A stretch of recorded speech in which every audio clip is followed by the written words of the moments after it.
भारत दुनिया का पहला ऐसा देश बन गया है जो ईंधन पर 69% यानी 69% टैक्स इस वक्त वसूल रहा है और ये दुनिया के किसी भी देश में सबसे ज्यादा है। भारत से नीचे सिर्फ 4 देश और हैं जिनमें ब्रिटेन, फ्रांस, इटली और जर्मनी है। ये चारों देश ईंधन यानी पेट्रोल और डीजल पर 60% टैक्स लगाते हैं, लेकिन मंगलवार को जो नई सूचना सरकार की तरफ से आई उसके बाद इस टैक्स का जो स्लैब है वो 69% 69% पर जाकर पहुंच गया है। मंगलवार को ही सरकार ने जब नोटिफिकेशन जारी किया तो उसमें देश को ये पता चला कि डीजल पर अब 13 रुपए प्रति लीटर जो है वो इजाफा किया गया है और पेट्रोल में 10 रुपए प्रति लीटर जो है दाम बढ़ाए गए हैं। हालांकि जैसे ये खबर सामने आई उसके बाद ये लग रहा था कि आने वाले दिनों में अब क्या होगा, क्योंकि पेट्रोल और डीजल दो ऐसे फैक्टर्स हैं जो सीधे तौर पर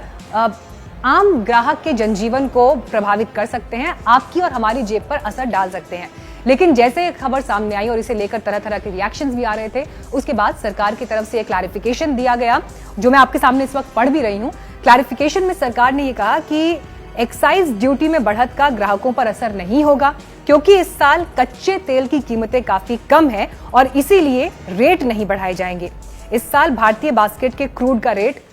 64% तक टूट गया। दिसंबर 2019 में इंडियन बास्केट क्रूड का रेट $65.5 प्रति बैरल था, लेकिन सोमवार को यह सिर्फ $23.38 प्रति बैरल तक रह गया और अप्रैल महीने में यह $19.9 प्रति बैरल तक पहुंच गया। अब आप ये देखिए कि जिस तरह से ईंधन पर टैक्स लगाया गया है और 69% ये टैक्स जो है बढ़ा है, तो भारत ने एक तरह से आप ये समझ लीजिए कोरोना के संक्रमण काल में एक नया वर्ल्ड रिकॉर्ड अपने नाम कर लिया है। मंगलवार को ही ये अधिसूचना जारी हुई थी जिसमें डीजल, पेट्रोल दोनों पर रोड और इंफ्रा सेस बढ़ाकर 8 रुपए प्रति लीटर कर दिया गया। इसके अलावा डीजल पर 5 रुपए लीटर का अतिरिक्त एक्साइज और पेट्रोल पर 2 रुपए लीटर का अतिरिक्त एक्साइज टैक्स लगाया गया। साथ में आप ये भी ध्यान रखिए कि भारत में किसी एक दिन में ये सबसे ज्यादा टैक्स जो है वो पेट्रोल और डीजल पर लगाया गया है। किसने सोचा था कि कोरोना संक्रमण के दौर में जब बहुत सारे ऐसे काम हो रहे होंगे जो पहली बार हो रहे हैं, क्योंकि एक ऐसी परिस्थितियां पूरे विश्व के सामने आई जिसने नई तरह से चुनौतियों से लड़ने के लिए विश्व को तैयार होने के लिए कहा, तो ऐसे में डीजल और पेट्रोल पर भी जो टैक्स लगा है वो एक दिन में सबसे ज्यादा हो जाएगा। और आइए अब आपको ये बताते हैं कि दुनिया के बाकी देशों में ईंधन पर इस समय किस तरह से टैक्स लगाया जा रहा है, क्योंकि सिर्फ हिंदुस्तान ही अभी कोरोना के संक्रमण से पीड़ित नहीं बल्कि यूरोपीय देशों में भी जिस तरह की समस्याएं हैं, तो भारत इस वक्त पहले नंबर पर है ईंधन पर टैक्स लगाने के मामले में और उसके बाद जो देश हैं उनमें जर्मनी, फ्रांस, इटली, ब्रिटेन शामिल है।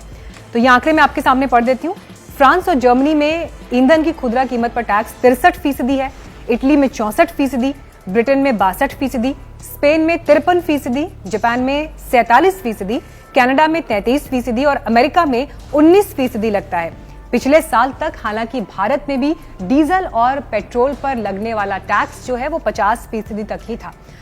अब ये समझिए कि जिस तरह से ये इजाफा किया गया है, जबकि अंतर्राष्ट्रीय बाजार में कीमतें घटी हैं, उसके बाद भी सरकार को ये कदम इसलिए उठाना पड़ा है क्योंकि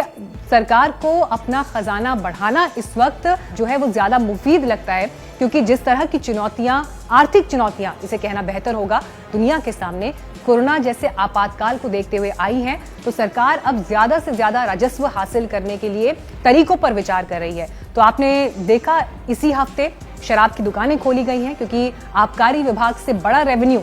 जो है वो सरकार को मिलता है और इसके साथ ही पेट्रोल, डीजल यानी ईंधन पर जो टैक्स है वो बढ़ाया गया है।